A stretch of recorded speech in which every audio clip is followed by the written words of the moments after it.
Jusqu'à 1h sur Europe 1, Caroline Dublanche. Bonsoir Pierre. Bonsoir Caroline. Tout d'abord, merci pour vos émissions que j'écoute déjà depuis très longtemps et c'est toujours un réel plaisir. Mais merci d'y participer. Et je voulais juste vous dire aussi, je crois qu'on s'était parlé il y a une dizaine d'années, vous travailliez sur une chaîne du câble et on avait fait un petit exercice sur l'homosexualité au téléphone avec un docteur. Je m'en souviens très bien. Sur Santé Vie ? Ça doit être ça, oui, c'est ça. Ah oui, d'accord. Voilà, ouais. Donc c'est assez lointain tout ça. Je vous appelle pas pour ça, bien sûr. Je vais essayer d'être bref. J'ai vécu avec un garçon pendant un peu plus de 6 ans, puisque ça a commencé début 2005. Oui. En fin d'année dernière, je me suis rendu compte que les choses n'étaient plus tout à fait pareilles. Je me doutais qu'il y avait quelque chose. Pour avoir vécu une autre relation avec quelqu'un qui me trompait, je me suis dit, il doit peut-être me tromper, mais j'imaginais pas ça venant de lui, parce que c'est quelqu'un que j'ai très gentil, que j'avais sûrement idéalisé, et je pensais pas à une chose pareille. Je lui ai quand même posé la question, il m'a bien entendu répondu que non, il n'y avait aucun souci. J'ai laissé passer un peu de temps. Quelques jours plus tard, je me suis rendu compte qu'il voyait quelqu'un à l'extérieur, un collègue de travail. Jusque-là, tout va bien, sauf que le collègue de travail était homosexuel. Ils peuvent bien se voir aussi pour boire un verre, choses comme ça. Mais là, ça m'a encore fait un peu tiquer. Et donc là, j'étais un peu plus, pressant dans mes questions, et il m'a répondu que non, c'était moi qui l'aimais, il n'y avait aucun problème, l'autre personne était gentille, il aimait bien boire des verres avec lui, mais ne l'intéressait pas. Et il m'a demandé de ne plus en reparler. Bon, l'année a commencé, j'avais toujours moi malheureusement ce doute qui commençait à s'immiscer en moi. Je ne pouvais pas lui en parler puisqu'il m'avait interdit d'en parler, et que je savais que si j'en parlais, il me ferait certainement la tête, hein. Donc c'était pas le but non plus d'avoir de mauvaises relations. Et donc fin avril, il m'a appris qu'il voulait prendre un studio, un appartement. Alors là, j'ai été vraiment sous le choc. Je lui ai posé la question. Il m'a dit non, c'est parce que j'arrive plus à m'habituer à l'appartement ici. C'est ton appartement. C'est vrai qu'il était venu s'installer chez moi. J'ai pas trouvé mes marques. J'y suis pas bien. Alors j'ai dit il y a pas de problème. Et je lui ai dit plutôt que de chercher une location puisque tu as un peu d'argent, et c'est plutôt d'acheter. Ça sera plus judicieux. Donc sur ce, il est resté. Donc ça c'était fin avril. Sur ce, il est resté 1 mois. Et un jour, je suis rentré. Il m'a dit j'ai déposé des documents pour un appartement. Je pars demain. Bon, il est parti, oui. Sans qu'on ait vraiment de véritables explications. La seule chose qu'il m'a dit, c'est que effectivement, il était mal dans l'appartement, qu'il me trouvait de plus en plus triste. Sûrement, puisque effectivement, je doutais beaucoup, donc effectivement, je devais certainement pas montrer un bel aspect de moi. Oui, mais il botte en touche, là. Parce que l'histoire qu'il est mal dans l'appartement, ça faisait quand même 6 ans qu'il y vivait, non ? Voilà, 4 ans. Oui, enfin, 4 ans, voilà. Il a mis du temps à s'en rendre compte. On en avait parlé, mais à chaque fois qu'on devait... Moi, je lui ai proposé plusieurs fois de déménager, de partir, de changer les meubles, et à chaque fois, il y avait quelque chose. Non, je veux pas aller le dimanche à Ikea. Non, il va falloir payer des frais d'agence. Non, il y avait toujours quelque chose. Bon, j'ai fini par laisser tomber. Et puis donc il m'a quand même dit que là il m'a pas menti, hein. Il m'a dit je pense ressentir aussi quelque chose pour mon collègue de travail. Je lui ai dit écoute, tu ressens quelque chose, je sais pas, est-ce que tu es amoureux de lui, je sais pas, c'était pas clair, il savait pas, n'empêche qu'il est parti. Et en partant, il m'a dit, je lui ai demandé c'est terminé. Il répondait pas. Je lui ai tiré les verres du nez. Je lui ai dit écoute, moi j'ai besoin d'une réponse. Bien sûr. Mais il m'a dit oui, je crois. Et il a rajouté dans la seconde qui a suivi, mais je sais pas si je pourrais vivre sans toi. Alors bon, donc moi je suis peut-être un peu naïf. J'ai attendu pendant un mois. Je l'ai vu une fois pendant ce mois-là où effectivement on s'est vu, mais c'était pas. On est allé boire un verre, mais c'était pas très très gai comme ambiance. Et puis au bout d'un mois, j'ai dit je tiens plus quoi. Donc je suis allé l'attendre à la sortie de son travail. On est allé boire dans un bar. Et là, il m'a dit non, je ne t'aime plus, c'est fini entre nous. Il m'a même sorti des choses qui m'ont fait mal, du genre, tu vois, l'autre jour, il m'a dit, tu vois, l'autre jour, je suis allé acheter un canapé, ça m'a fait du bien, j'ai été heureux. Ça m'a fait mal parce que c'est le genre de choses que je lui avais proposé des dizaines et des dizaines de fois. Et surtout quand je lui ai posé la question de savoir s'il était finalement avec ce fameux copain, il m'a dit non. Pas encore. Bon, il y a, comme vous dites, une fois de plus, beauté en touche. Là où ça se corse, c'est que après j'ai fait des bêtises. Un soir, alors je me suis pas suicidé, hein, mais un soir, ce fameux soir où il m'a annoncé ça, j'ai bu 3 verres de Porto. Oui, c'est pas. Hein, ça va. C'est pas, non, c'est pas. Ça reste raisonnable. C'est très raisonnable. Oui. Et j'ai dû prendre 2-3 médicaments en plus que ce que je prenais d'habitude. Bon. En réalité, c'était parce que je lui avais demandé de passer le soir pour avoir un peu plus d'explications, parce que dans le bar, comme j'avais pas arrêté de pleurer, c'est vrai que on n'était pas arrivé à grand chose. Puis bon, il est jamais venu, je le voyais pas arriver. Et c'est vrai que c'était une petite mise en scène, quoi. Je m'étais dit, il va me voir comme ça, il va peut-être s'inquiéter, il va avoir peur. Le seul problème, c'est que c'est moi qui ai fini par avoir peur et j'ai appelé les pompiers. Oh, vous avez bien fait. Donc les pompiers sont venus, m'ont embarqué, je suis allé passer une soirée et une journée à l'hôpital. À l'hôpital, j'ai été reçu par des gens charmants, dont un psy qui m'a dit, écoutez, c'est soit on vous hospitalise, soit vous voyez un médecin de ville. Oui. Alors je dis, écoutez, je connais un médecin de ville puisque j'ai déjà vu un médecin de ville il y a quelques années, parce que j'avais appris j'ai appris à 46 ans, je vais en avoir 50 bientôt, j'ai appris à 46 ans que j'avais été adopté. Alors c'est vrai que ça avait été un choc. Oui. Et j'avais eu besoin de voir un psychothérapeute. Donc j'ai choisi ce psychothérapeute et j'ai commencé donc un travail avec lui. Oui. Bon, le seul souci, c'est que malgré qu'il m'ait dit que c'était fini, malgré ci, malgré ça, j'arrivais pas à accepter la séparation, quoi. Je continue à envoyer des petits SMS. Alors, je suis resté pendant 20 jours, par exemple, à ne pas en envoyer. Puis après, pendant 2-3 jours, j'en envoyais. Après, je suis resté 18-19 jours sans en envoyer. Puis je renvoyais un peu. Bon. Et ça changeait rien. Lui, il avait décidé de partir et moi j'étais là, donc effectivement, bon. Mais généralement, il me répondait gentiment, mes SMS, il n'y avait pas trop de problèmes. Et il y a 15 jours, j'ai recommencé. C'est-à-dire que là, par contre, beaucoup plus grave, parce que j'ai bu, mais j'ai bu dans la journée. J'ai bu dans la journée et j'ai pas mal bu.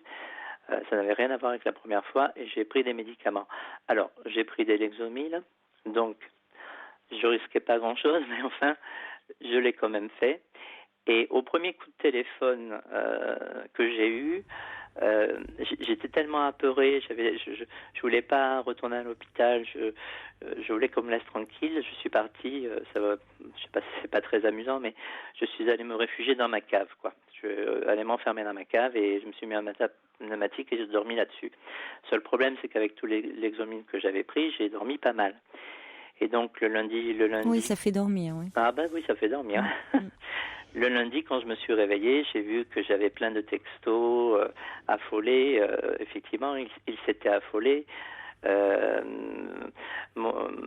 Une autre copine à moi s'était affolée. C'est vrai que dans le texto, j'avais mis un texto complètement délirant parce que là, j'étais complètement...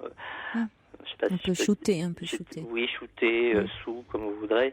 Et j'ai mis « C'est mon dernier soir sous le soleil » de je sais pas quoi. Enfin, un truc... Dans la cave en même temps. Un truc, oui, c'était...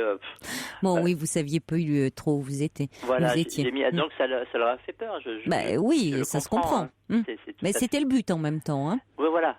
Mais oui, voilà, c'était le but. Vous vouliez qu'ils s'inquiètent pour vous. Je voulais qu'il s'inquiète. Moi, j'étais jaloux de son bonheur. Vous étiez malheureux, oui. J'étais malheureux, j'étais pas bien. Bon, le problème, c'est que Mais vous n'arriverez à rien comme ça. Non, je sais bien. C'est bien pour ça il faut que vous sortiez de cette spirale-là. Cette chose-là, je l'ai bien comprise. Je me suis excusé tout de suite par mail pour dire ce que j'avais fait. Écoutez, après tout, oui, auprès de... C'est pas tant maintenant de vous excuser, peut-être auprès de votre ami. Lui, il n'est pas très clair non plus. Enfin, peut-être qu'il a été à la limite plus quand il vous a dit, même si c'est un peu difficile, quand il vous a dit que c'était terminé. Oui, oui. Parce que même si c'est toujours très douloureux à entendre, au moins ça permet de clore quelque chose. Voilà, sauf que moi, alors que quand... Oui, pardon. Pardon, excusez-moi. Non, parce que quand il part en disant qu'il ne sait pas s'il pourra vivre sans vous, et puis que au fond il va s'installer ailleurs pour une histoire de logement qui ne lui convient pas, ça c'est insupportable, parce que il n'assume pas sa décision. Voir qu'il vous reproche votre tristesse, non, alors là, c'est franchement déplacé. Parce qu'évidemment que vous étiez triste, vous le sentiez s'éloigner. J'avais peur, quoi. Bon, alors au moins, quand il a été assez... évidemment, c'est toujours difficile à entendre et ça fait mal, mais en vous disant... mes sentiments ont changé et je suis tombée amoureux de quelqu'un d'autre. Il m'a pas dit je suis tombée amoureux de quelqu'un d'autre. C'est ça le pire.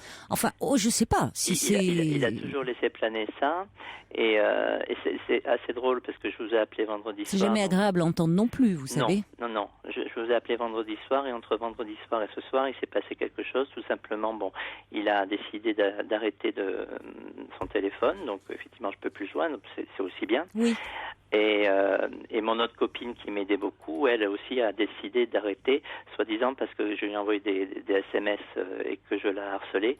Elle s'est même permis de téléphoner à mon psychiatre, ça m'a mis hors de moi. Le psychiatre n'a rien dit, parce qu'il est tenu au secret professionnel, mais c'est vrai que c'est des choses qui m'ont vraiment mis hors de moi. J'ai vu que ma sœur correspondait avec mon ancien copain aussi pareil pour en disant je vais aussi l'appeler, je vais appeler le psy. Tout se fait derrière moi. Personne ne vient me voir, mais ils se donnent tous des nouvelles. Ils doivent avoir peur pour vous. En même temps, vu ce que vous nous racontez, Pierre, du fait que vous avez pris des médicaments vous alcoolisant, je pense que, je comprends que vous l'ayez vécu comme une intrusion, le fait qu'elle ait appelé votre psychiatre, mais je pense que derrière, il y avait une idée de vouloir bien faire, de prévenir, qu'il était fragile, que vous étiez fragile. Qu'il y avait une idée de vouloir bien faire. N'empêche que mon ami m'a dit que de toute façon maintenant elle ne voulait plus m'accompagner sur ce chemin, j'étais allé trop loin et que mais terminé. Peut-être qu'elle n'a pas tort. Je vais vous dire, elle n'a pas tort quand elle dit qu'elle ne veut pas vous accompagner sur ce chemin. Elle n'a pas tort. C'est-à-dire ce chemin qui est où là vous êtes dans quelque chose de destructeur. Tout à fait. Où vous êtes dans vous enfoncez là la tête sous l'eau. Voyez où vous êtes là, vous remuez la vase là. Vous voulez vous faire du mal. Vous retournez le couteau dans la plaie. Complètement. Donc que votre amie ne veuille pas vous accompagner sur ce chemin-là, elle se comporte comme une amie. C'est-à-dire qu'elle ne veut pas vous voir vous enfoncer de cette façon-là. En revanche, qu'elle puisse être là pour vous vraiment différemment, oui. Là, elle veut plus. Bon. Ah, elle veut plus peut-être sur ce mode-là. Voilà. Et donc vendredi soir, alors moi, si vous voulez, j'en étais toujours resté à ce que effectivement, il était parti parce que il se sentait pas bien dans l'appartement, il me trouvait triste et en gros, il m'aimait plus, quoi, voilà. Et effectivement, il avait un ressenti pour quelqu'un. Il me l'a pas caché, mais il m'a jamais dit je suis amoureux de lui, je sais pas quoi. Et il m'a dit je pars, je prends un studio. Et je me suis rendu compte là, je lui ai rapporté des affaires. Donc vendredi soir, je me suis rendu compte qu'en réalité, ce studio, c'était le studio de l'autre personne. Donc il est allé directement habiter là-bas. Donc il m'a pas dit la vérité. Donc ça veut dire, Pierre, ça m'a fait très mal. Alors je comprends que c'est pas facile de dire à quelqu'un je t'aime plus, je vais habiter chez un autre, mais ça m'a fait encore plus mal, quoi. Et aujourd'hui, Comme je suis allé chez lui, j'ai tapé 2 fois samedi soir, enfin j'ai toqué, hein, et j'ai retoqué une fois le lendemain. Il a porté plainte pour harcèlement à la police. Oui, voilà. Mais Pierre, vous donnez le bâton pour vous faire battre. Oui, non, je sais. Parce que vous allez volontairement vous faire du mal. Mais oui, à quoi ça sert d'aller chez lui ? Et vous découvrez, vous allez voir que finalement, il emménage chez cette autre personne. Maintenant, il vaut mieux ne pas avoir de nouvelles de lui et ne pas savoir. Oui, c'est une façon de vous protéger. De toute façon, là, des nouvelles de lui, je ne vais plus en avoir, d'abord parce qu'il a changé son numéro de portable. Mais c'est très bien. Que moi, personnellement, j'ai changé mon j'ai changé mon mail. Je vais également changer mon numéro de portable demain. Et voilà.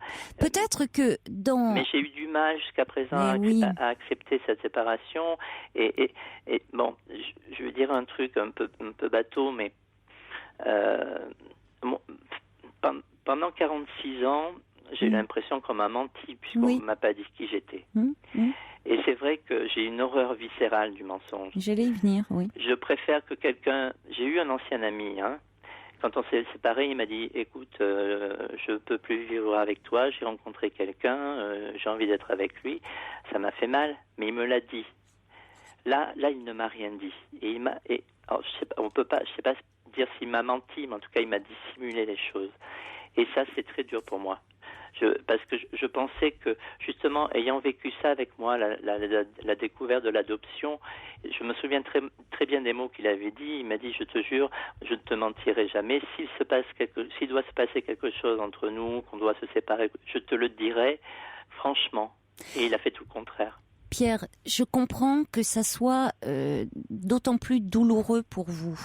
Et en même temps, ce n'est pas du même ordre. Parce que là, apprendre à 46 ans, ou d'ailleurs plus tôt, parce qu'un enfant ne devrait jamais avoir à apprendre qu'il a été adopté, il devrait toujours le savoir. Mais ça, c'est lié à vos origines. Donc, c'est ce qui vous constitue, c'est vos racines. Donc, c'est le fondement même de votre être. Donc, c'est profondément déstabilisant. Et ce besoin de vérité, il est essentiel parce qu'il constitue votre être. En revanche, dans un couple, la vérité, parfois, elle peut faire très mal. Et c'est vrai que parfois, on ne dit pas toujours la vérité. Ça arrive. Et on ne dit pas la vérité pour... Tantôt, dit-on, préserver l'autre. Tantôt parce qu'on n'a pas le courage de la dire. Tantôt parce qu'on veut essayer de, malgré tout, se donner une bonne image. Continuer, même si on a le mauvais rôle, donner une bonne image. Vous voyez, donc, on ne peut pas mettre ça sur le même plan. Oui, mais vous, évidemment, ça réveille. Si, d'une certaine façon, rationnellement, vous pouvez le faire, intellectuellement, vous pouvez le faire, mais émotionnellement, non. Et c'est pour ça que ça vous dévaste. Et c'est pour ça qu'il est d'autant plus important d'en parler en psychothérapie. Ah, mais je pense qu'aujourd'hui, on ne devait pas avoir de séance, mais je l'ai appelé pour voir s'il pouvait me prendre. C'est vrai que ça a été très très fort, la séance d'aujourd'hui. Il s'est mis en colère, moi aussi, mais je veux dire, c'est pour me pousser, pour me dire qu'il fallait que j'arrête de me détruire, que j'arrête de vivre avec cette souffrance qui me bouffe. Voilà. Parce qu'elle vient de loin, cette souffrance. Et c'est vrai que bon, là, j'ai eu l'appel de la police quand même l'autre jour, donc pour cette fameuse plainte. J'ai parlé avec le policier, il m'a demandé plein de choses, je suis obligé de rentrer dans des détails. Et finalement, il a rappelé mon ex-copain pour voir si on pouvait trouver, avant qu'il ne porte plainte, parce que c'était juste une main courante, avant qu'il ne porte plainte, si on ne pouvait pas trouver un terrain d'entente. Et moi, j'ai dit que c'est la seule chose que je demande, c'est une entrevue avec lui pour qu'il me donne. Parce que la première fois, j'ai craqué, j'ai pleuré, j'ai rien compris à ce qu'il m'a dit. Et j'ai dit, et après, je le laisse tranquille. Et c'est vrai. Et donc, il m'a rappelé, il m'a envoyé un SMS me disant, écoute, on se donne rendez-vous à telle heure ce matin au bar en bas de chez moi. Et à 9h15, il m'a appelé pour me dire qu'il ne viendrait pas. Bon, c'est peut-être mieux comme ça, parce que le voir peut réactiver chez vous beaucoup de choses. Peut-être que c'était une façon pour lui de se protéger, parce qu'il craignait trop de débordements de votre part. Vous, de votre côté, vous allez continuer. Mais oui, mais vous avez été débordé émotionnellement. Vous allez pouvoir parler de votre histoire, de ce que ça a de bouleversant de découvrir effectivement que vous avez été adopté à 46 ans. C'est finalement toutes ces personnes à qui vous faisiez confiance, vous découvrez à qui peut-on faire confiance, hein. Et c'est ça, c'est la base, c'est ça. Qui peut-on faire confiance? Et vous dites, cet homme-là, aussi, vous ne pouvez pas lui faire confiance. Donc, finalement, tout votre monde s'écroule. Donc, il y a là-dessus... C'est sur cette question-là aussi qu'il faut travailler. Et en tout cas, certainement pas vous détruire. J'étais sûre de pouvoir lui faire confiance à Oui, mais derrière cela, Pierre, la question de la confiance, elle est beaucoup plus profonde dans votre histoire et vous le savez, au fond. Hein. Donc c'est pas en vous détruisant que les choses s'amélioreront. Oui, bien sûr. Donc au contraire, il faut prendre soin de vous. Bon courage en tout cas, Pierre. Moi, je vous remercie en tout cas de m'avoir écouté. Je vous souhaite une bonne soirée. Merci Pierre. Au revoir. Caroline. Europe 1, Caroline Dublanche. Pour intervenir dans l'émission, appelez le 39 21 34 centimes la minute. Bernard Lavillier, Cause perdue. Bonsoir Jessica. Oui, bonsoir. Bonsoir. Donc moi je vous appelle.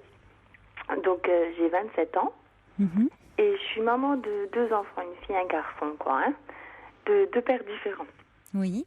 Donc la dernière, la plus jeune, c'est ma fille et elle est issue, on va dire, d'une relation de 2 différentes religions en fait déjà pour commencer. Oui. Donc lui c'est un musulman, quoi, hein. Et là, suite à une dispute, suite à un appel, il m'avait demandé d'aller chercher un courrier donc chez sa mère, que au départ j'avais refusé vu que on s'entend pas du tout. Mon fils n'est pas accepté ainsi que moi de toute façon. Et il a quand même insisté, donc je me suis rendue quand même le jour-là, le matin-là, donc chez ma belle-mère, quoi, hein. Et elle m'a confirmé comme quoi elle n'avait pas de courrier. Je lui ai demandé si elle était donc bien sûre, parce que j'ai eu confirmation quand même de son fils que c'était bien arrivé.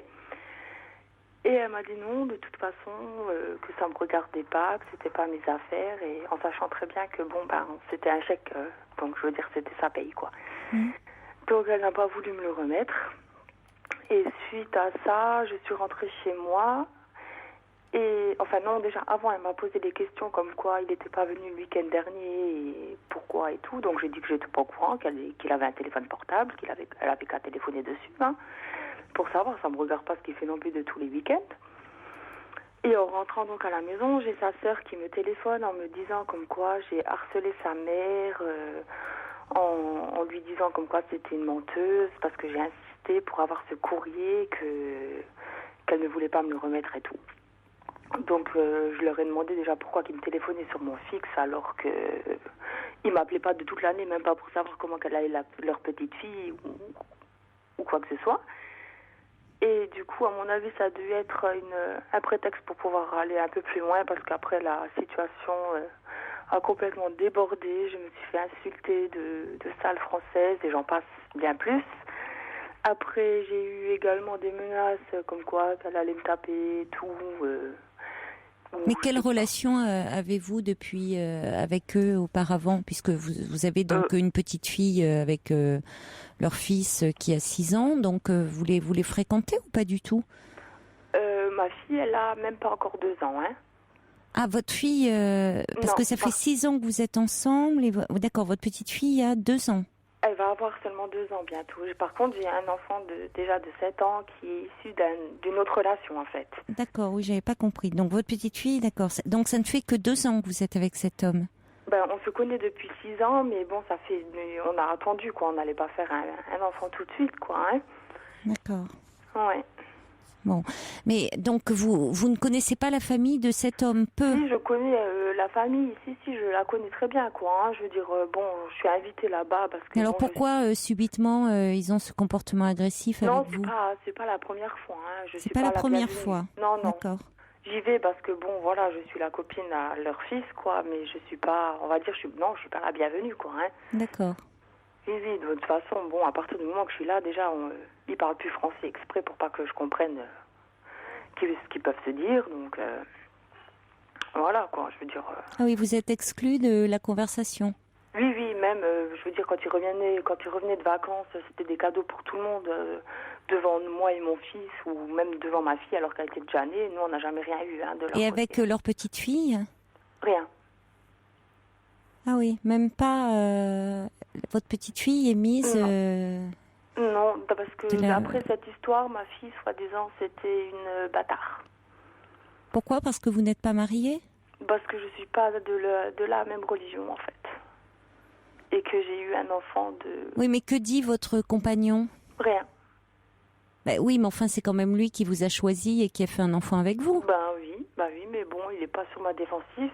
Suite à cette engueulade là, à propos de ce courrier, il était rentré de déplacement, quoi, hein. Et il m'a dit de toute façon que nous n'étions pas sa famille, que sa mère passerait devant tout et avant tout, que ses propos comptent beaucoup plus que les miens. Et puis bon, après, ça a carrément dégénéré, je veux dire, hein. Il a commencé à lever la main, à m'insulter, ça devant mon fils et ma fille. Et a levé la main sur vous? Oui. C'est déjà arrivé? Oui, c'est déjà arrivé une fois. Une fois. La toute première fois, c'est arrivé quand on a commencé à se voir de plus en plus souvent chez moi à la maison. Ouais. Et comme quoi il s'excusait et tout. Et puis bon, après, à chaque engueulade, c'était les mêmes menaces. Il m'attrapait au collet pour me claquer contre le mur ou des choses comme ça, quoi. Mais c'est pas acceptable, ça. Non, en fait, tout le monde me dit exactement la même chose, quoi. Je veux dire, mais j'arrive pas à me rentrer dans la tête à savoir je veux dire, après, on a quand même fait un enfant ensemble et tout. Oui. Je me dis, c'est pas possible. Je veux dire, il me dit que je mérite, que s'il pouvait me mettre des coups, il le ferait toute la journée même. Qu'est-ce que vous pensez? Alors, qu'est-ce qui vous fait penser que vous méritez un tel traitement? Aucune idée, je sais pas. Je sais pas si j'ai peur de refaire ma vie avec mes 2 enfants encore une fois, ou si j'ai vraiment envie de le quitter, ou si j'ai pas envie de le quitter. Mais parce que là, finalement, quand il vous dit, vous vous rendez compte, vous tenir des propos il me dit comme que c'est ça? Oui. Il me dit que c'est sur le coup de la colère, qu'il pense pas. Oui, mais ça se renouvelle. Oui, tout le temps. Donc vous dire que vous méritez et qu'il pourrait vous mettre des coups toute la journée, vous vous rendez compte? Ouais. Bon, il a un caractère assez nerveux aussi, hein, je peux pas. Non, mais enfin, rien ne justifie. Oui.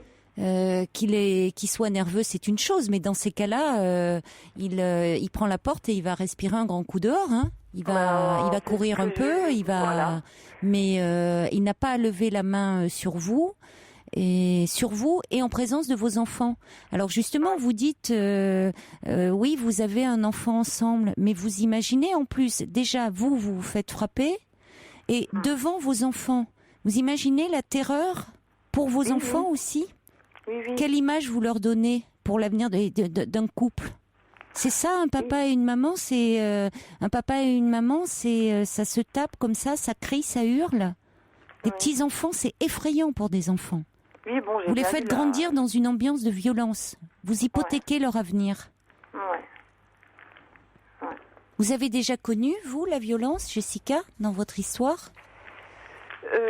Avec mon premier compagnon, oui, je l'ai quitté justement parce qu'il commençait à être violent, quoi. Bon, il est jamais allé aussi loin qu'on va dire que lui là, que j'ai maintenant, hein. Enfin, il est jamais allé aussi loin. De toute façon, j'avais pris les devants tout de suite. J'étais partie tout de suite, quoi, hein. Et là, je sais pas, avec lui, je bloque. J'arrive pas à lui dire, à vraiment fermer la porte. Et quand j'essaie de trouver, de lui expliquer que c'est des choses quand même qui ne devraient pas se passer devant les enfants, des engueulades comme ça, que c'est pas possible et tout, il se braque, il me dit non, c'est bon, tu vas me saouler, on arrête d'en parler, voilà quoi. Et est-ce que vous, dans votre histoire d'enfant, vous avez, est-ce que vos parents, il y avait de la violence dans votre famille? Non, je suis fille unique déjà, donc non, je peux pas dire pas spécialement, non. Vous n'avez pas rencontré de la violence, pas forcément physique, mais des cris, des parents qui se disputaient? Non, je peux pas dire. Non, j'ai jamais été confrontée quand ma mère et mon père étaient encore ensemble à une situation comme ça. Non. Non. Après, je sais pas si, parce que suite à ma première séparation, je me suis forgé aussi un sacré caractère et que je me laisse pas faire non plus. Et puis, parce que bon, quand on s'engueule, je veux dire, moi aussi, je monte haut parce que bon, il y a des choses que je veux bien accepter, mais d'autres. Mais oui, mais vous acceptez là des choses qui ne sont pas acceptables, Jessica. Ouais. Alors, peut-être, comme vous dites, par peur, vous m'avez tout de suite dit que vous avez 2 enfants de 2 pères différents. Peut-être dire, ça serait encore un échec de se séparer. Peut-être dire, décidément, j'arrive pas à construire une relation. Bon. Oui. Mais l'important dans cette histoire, c'est vous et ce que vous pouvez construire et vos enfants. Or là, ce qui pose problème, c'est que dans cette relation, cet homme, a ses accès de violence. Alors même si après il s'excuse, mais enfin, je veux dire, dans la mesure où il ne fait pas de travail sur lui-même, il recommencera. Ouais. Et alors, c'est déjà très problématique. Et ce qui est également problématique, c'est que il vous dit, il vous dit que finalement vous n'êtes pas sa famille. Donc il fait passer sa famille d'origine, sa mère, ses parents, ses frères et sœurs, avant vous, c'est-à-dire la famille qu'il a constituée. Donc c'est là où vous n'êtes pas en phase tous les deux. J'ai essayé de lui en parler, de lui faire quand même comprendre que c'est avec nous qu'il vit, quoi, quand même. Ben oui. On est en priorité normalement sa famille. Oui. Et il reconnaît pas, comme quoi il se dit non, qu'il m'aurait pas dit ça, et puis voilà, et que de toute façon, par contre, le seul point où il tient bien ce qu'il m'a dit, quoi, c'est vraiment que bon, sa mère, c'est sa mère, quoi. Non mais Jessica, que sa mère soit sa mère, d'accord. Pour autant que lorsque vous êtes dans sa famille, systématiquement à ce moment-là, l'exemple frappant, c'est pas comme si la famille, vous me dites, c'est pas comme la famille si elle ne maîtrise pas le français. Bon, c'est une chose. Là, ça c'est pas volontaire. Non, il parle français. Bon. Oui. Or, quand vous êtes là, il ne parle pas français. Donc, il y a bien là une volonté délibérée de vous exclure, de vous signifier que vous êtes étrangère à la famille. Oui. Bon. Il ramène des cadeaux à tout le monde, sauf à vous, à votre petite fille. Et d'ailleurs, votre petite fille, on dit que c'est la bâtarde. Oui. Donc, on vous signifie que vous n'avez pas de place dans cette famille, ni vous, ni votre enfant. Et là, votre compagnon, au lieu de dire, là, j'ai envie de dire, parce que là, il s'est très bien tapé sur vous. Oui, mais au lieu de taper du poing symboliquement, j'entends, je dis bien symboliquement, qu'il n'y ait pas de confusion, sur la table, au sein de la famille familiale, en disant maintenant, je vous demande de respecter la femme que j'ai choisie, c'est-à-dire Jessica et notre enfant, et de leur faire la place qui leur revient, eh bien là, il s'écrase. C'est-à-dire que là, il se comporte comme un petit garçon. Donc, qu'est-ce que vous voulez attendre d'un homme qui se comporte de la sorte, qui ne se comporte pas comme un homme et pas comme un père? Ouais, je sais. C'est ce que je me Pardonnez-moi de vous dire les choses, je ne vais pas par quatre chemins, mais... Non, mais j'arrête pas de me dire de toute façon que cette histoire ne mènera Je ne crois pas. Je crois que vous êtes dans une impasse. C'est-à-dire que vous essayez de vous convaincre. Malgré tout, oui, vous essayez de construire, mais vous ne pouvez pas construire seul, Jessica. Non. Vous essayez de construire face à un homme qui vous dit « Je fais le choix de ma famille d'origine ». Ouais. Non, parce que oui. Oui, puis même, je vois bien, je veux dire, bon, déjà, il fait une différence avec mon fils. D'après lui, il n'en fait pas, mais bon, moi, je vois très bien, quoi. Quand il rentre et qu'il vient, c'est que sa fille. Mon fils, à côté, en train de parler, il fait comme s'il ignorait, quasiment, et dès qu'il fait quelque chose, bon, c'est vrai que mes enfants, ils n'ont pas énormément de limites chez moi, mais je veux dire, il y a des choses à dire à un enfant. La dernière fois, le dernier coup qu'on était dans la belle famille et que j'étais présente, il a dit à mon fils que c'était un clochard. Oui, et sa mère a rigolé, quoi. Non, lui a dit que c'était un handicapé, parce qu'il avait fait une bêtise, et il a rigolé sans faire exprès. Et il a dit à mon fils que t'es un sale handicapé, qu'est-ce que tu rigoles et tout. Et sa mère s'est mise à rigoler. Il a dit, ouais, mais c'est pas méchant. Non, mais c'est... Du coup, moi, je me suis vexée, je suis partie, quoi. Mais il y a de quoi, c'est même pas être vexé. C'est-à-dire que vous devez de protéger vos enfants, Jessica. Oui. À la fois de la violence dont ils voient, dont ils sont témoins, puisque vous en êtes l'objet, et de la violence verbale dont votre fils est l'objet. Parce que traiter un enfant de sale handicapé est inadmissible. Oui. Et quand lui, il le traite comme ça, et sa mère se permet d'en rire, on voit toute l'humiliation, le désir d'humilier cet enfant. Et derrière cela, évidemment, le désir de vous humilier. Oui. Donc, s'il y avait... on voit bien, si vous permettiez le 10e de cela, vous prendriez des coups. Donc, que voulez-vous construire dans un tel système ?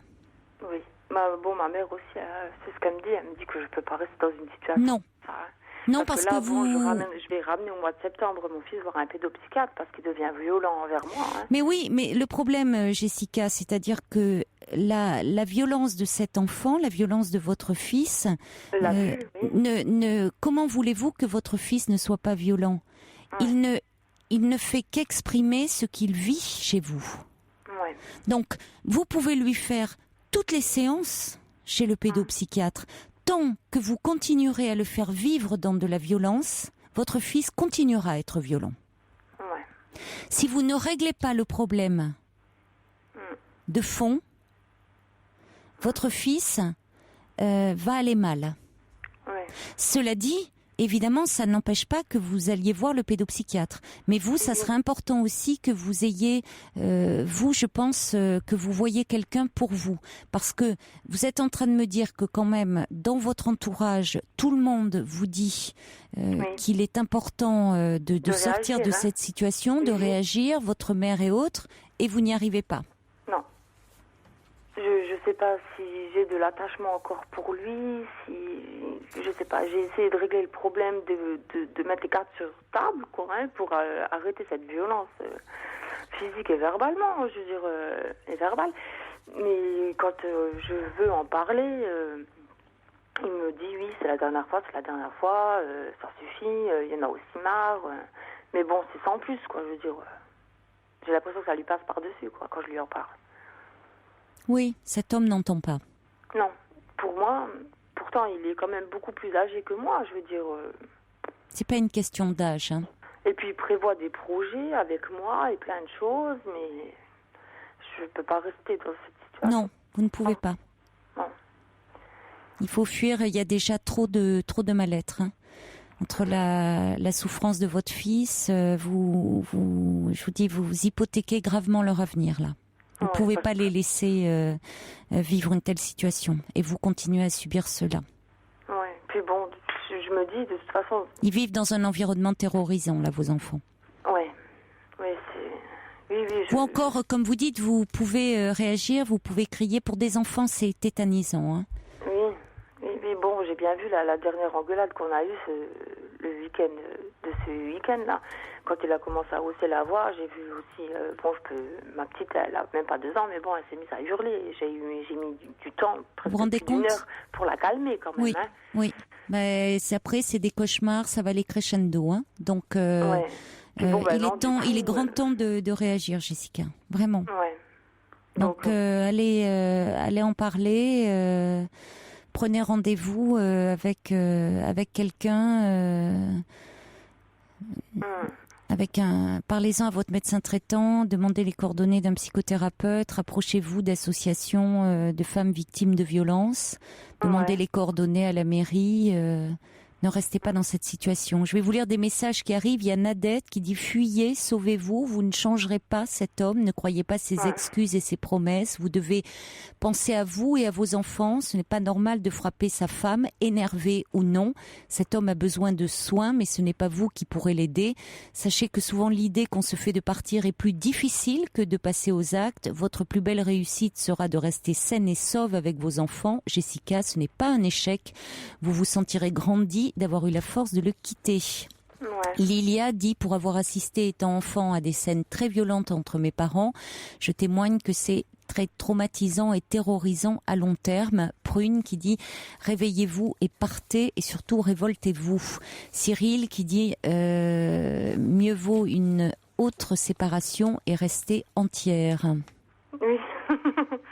Eh oui, c'est le bon sens. Oui, ma mère aussi, elle me demande ce que j'attends, si un jour il va me foutre à coup pour plus que je me réveille. Je rejoins l'avis de votre mère. Elle vous aime et elle a envie de vous voir entière, vous et vos enfants. Ouais, mais c'est quand Donc même... pensez à eux et réagissez. Demandez-vous pourquoi. Vous avez peut-être une si piètre image de vous-même pour accepter d'être traitée de la sorte, Jessica.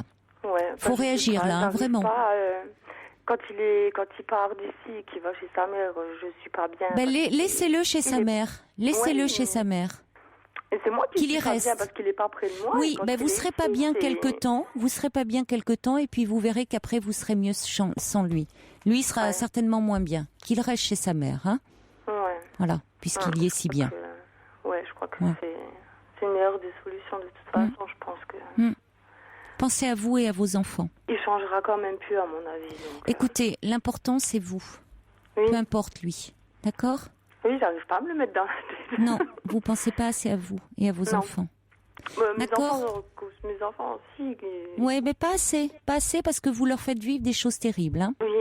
Donc, soyez davantage protectrice. Soyez, au lieu de vous en vouloir, soyez protectrice pour vous-même et pour vos enfants. Parce que vous n'êtes pas assez. D'accord ? D'accord. Bon courage, Jessica. Écoutez, je vous remercie. Merci pour tous les messages. Hein. Au revoir. Au revoir. Pour parler à Caroline Dublanche, appelez le 39 21 34 centimes les minutes.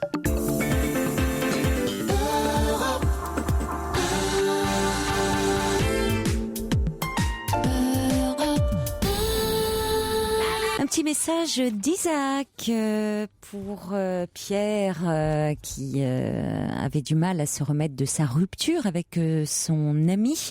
Isaac dit: votre histoire sentimentale est douloureuse et a révélé des blessures enfouies en vous. Prenez le temps de la reconstruction. Vous avez besoin de continuer à mettre des mots sur ce que vous avez vécu et de comprendre les mécanismes mis en place. Occupez votre esprit et vos mains autrement qu'en recontactant votre ex-ami indélicat. Très bon courage à vous et prenez bien soin de vous. Nadette également dit: votre relation ambiguë ne vous aidera pas à guérir de cette relation. Prenez de l'aide auprès d'un professionnel. Vos amis reviendront vers vous lorsque vous cesserez de vouloir vous faire du mal. Et on accueille maintenant, je crois que c'est Alix. Bonsoir Alix. Bonsoir Caroline. Bonsoir. Eh bien, en écoutant toutes ces choses précédentes, je me dis que mon histoire à moi est finalement somme toute bien classique. Juste pour faire, si je puis me permettre, un petit commentaire pour cette personne qui passait précédemment là, avec cette violence. C'est assez étonnant, mais ce genre de choses, et j'ai quelqu'un auprès de moi, enfin proche de moi, qui subit le même problème. J'ai tenté personnellement de m'en sortir et invariablement elle retourne vers cette forme vers cette violence. Et quand elle disait qu'elle ne pourrait pas en partir comme ça, c'est assez étonnant. C'est un phénomène assez bizarre, mais elle doit quelque part. Enfin, c'est malheureux de dire ça, mais c'est c'est comme si c'était ses points de repère. Enfin, je sais pas, c'est assez bizarre. Et c'est très difficile d'en sortir pour elle. Oui, c'est assez connu.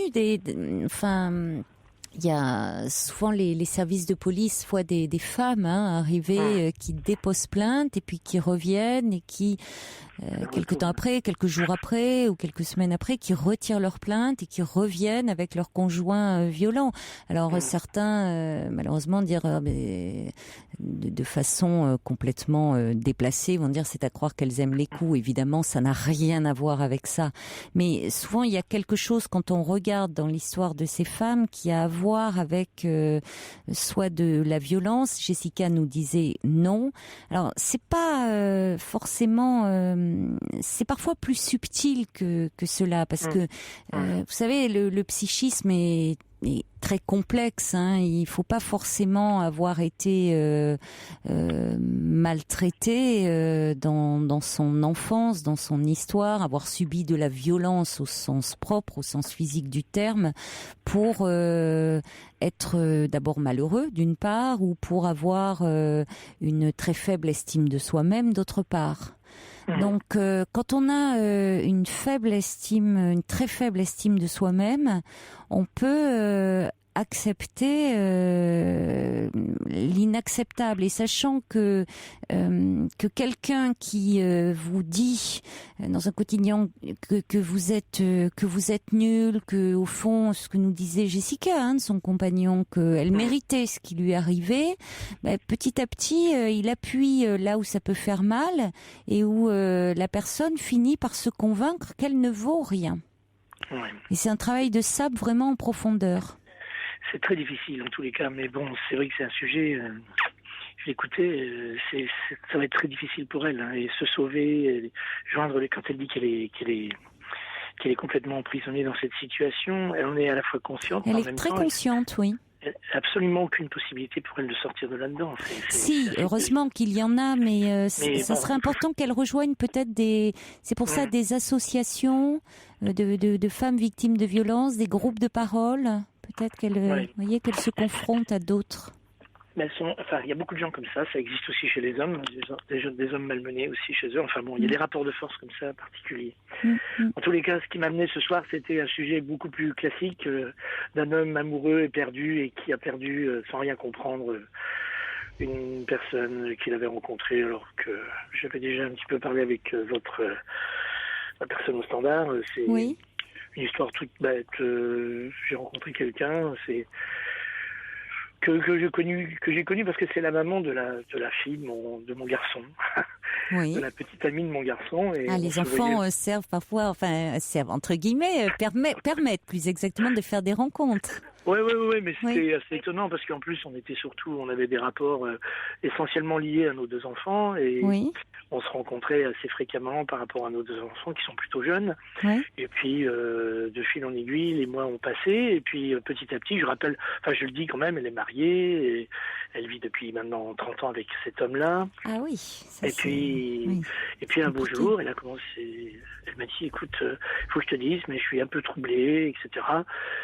Alors je lui ai dit, écoute, tu sais, je pense que c'est parce que je représente autre chose, quelque chose de différent, quelqu'un de différent, et je pense que c'est plus, tu es plus interpellé par ma présence, par ma façon d'être, de vivre, plutôt que ma personne à proprement parler. Et puis voilà, et c'est vrai que maman, elle me dit, c'est plus profond que ça. Enfin bon, puis je dois avouer qu'à ce moment-là, sur le moment, j'ai dit non. Je ne suis pas un coucou, et puis je voyais plutôt ce couple plutôt harmonieux, et puis quelques jours ont passé, quelques semaines ont passé, et puis petit à petit, de fil en aiguille, j'ai commencé à la regarder moi-même autrement, et à découvrir, je l'apprécie beaucoup en tant que personne, mais c'est vrai que là, par le fait de ce qu'elle m'avait dit, ça m'a beaucoup interpellé, ça m'a flatté évidemment, et je me sentais, moi-même je fais partie de ces gens, j'ai quelques années déjà, et je sortais d'une relation de 5 années où j'avais perdu l'amour depuis très longtemps. On vivait plutôt de manière complice, mais sans amour réel, quoi. Et j'étais tombé dans une espèce de, comment on appelle ça, léthargie. Enfin, je suis dans un état un petit peu, il n'y avait plus d'amour. Je vivais comme ça, puis voilà.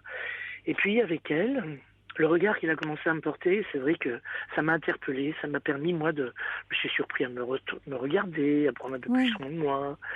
Et puis là, je me suis dit, waouh, c'est bien peut-être, après tout, pourquoi pas. Et puis je suis tombé amoureux, quoi, tout simplement. Et on a commencé à vivre des choses assez étonnantes, tous les deux, enfin, tout simple. Et j'avais l'impression d'être comme un adolescent. C'était assez surprenant. Oui, vous deviez vous sentir terriblement léger de voir ce regard comme ça désirant sur vous. C'est ça, hein. C'est très bon le désir de l'autre. Ouais. Et puis tout a commencé à renaître chez moi. Mais vous allez nous en parler de cette renaissance. Ça sera après le journal, d'accord, Alice? D'accord. Okay. Vous ne raccrochez pas, hein. À tout de suite.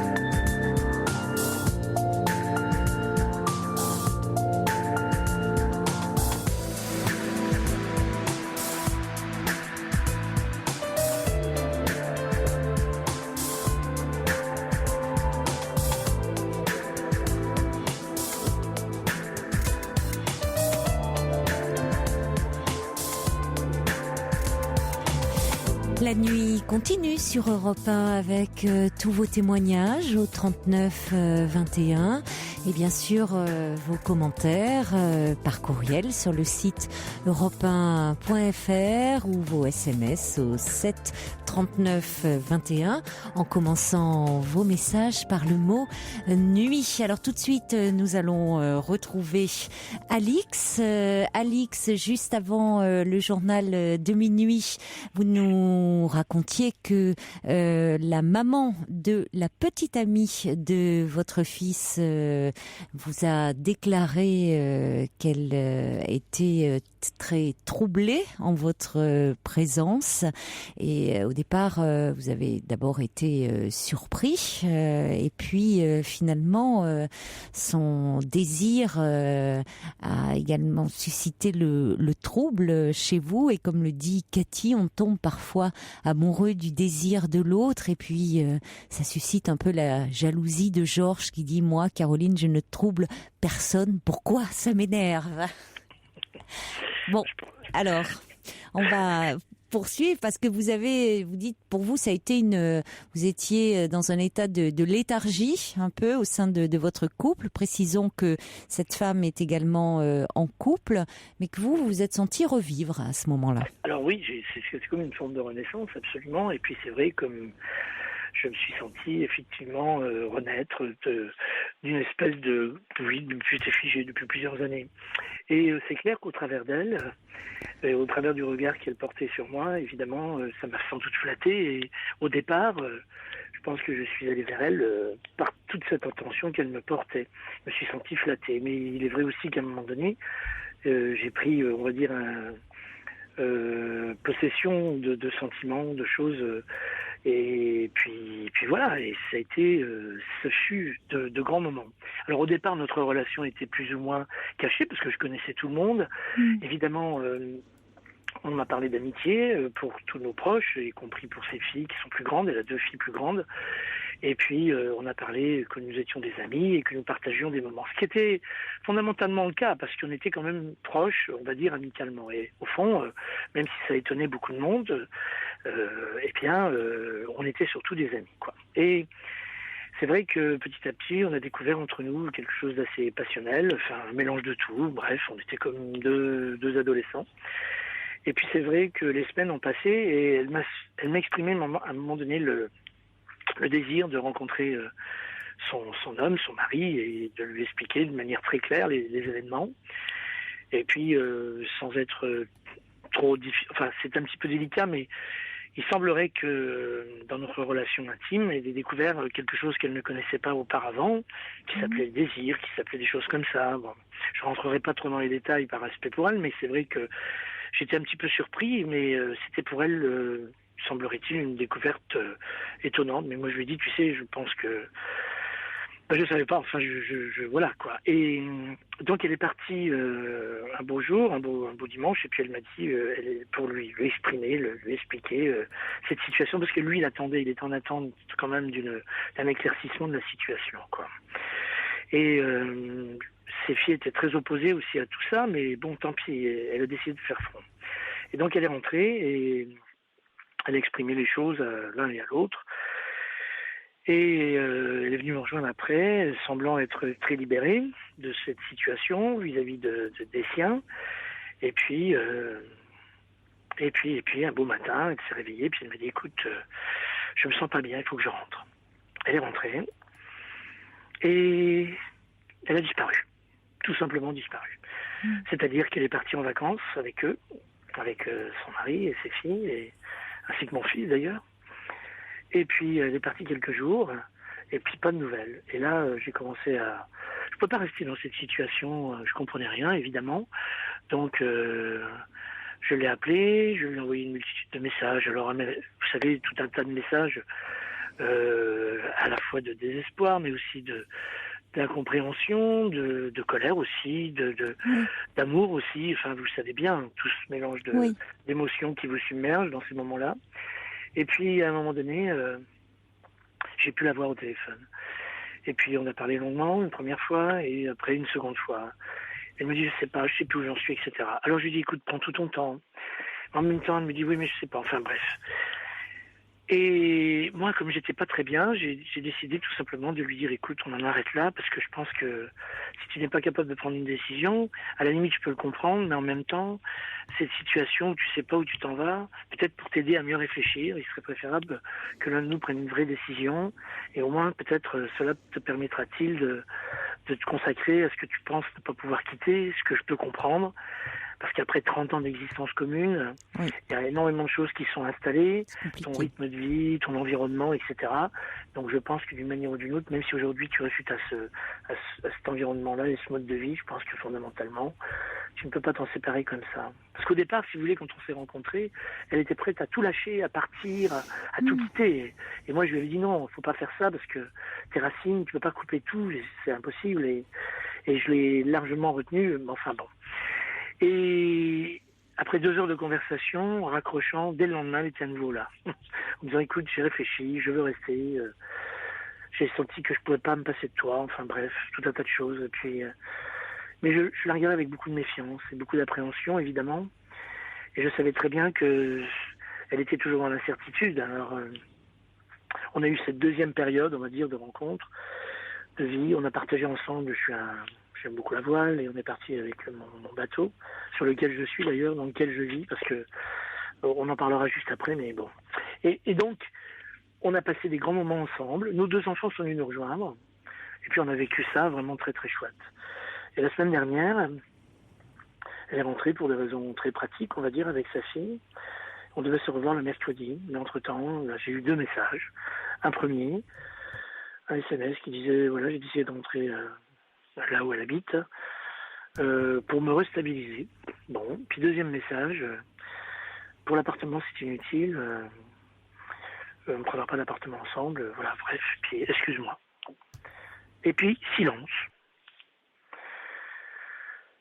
Alors j'ai passé encore une nouvelle fois une série de SMS, de messages, et pas de réponse. Et finalement, samedi, un mot, une réponse sur un message. Parce qu'il faut dire aussi que dans mes SMS, je la flambais, j'étais encore une fois dans tous les sens, je dois l'avouer. Alors je lui ai dit, mais je ne peux pas imaginer que tu n'aies vécu qu'une affaire comme ça. Je pense que tu as eu d'autres histoires similaires.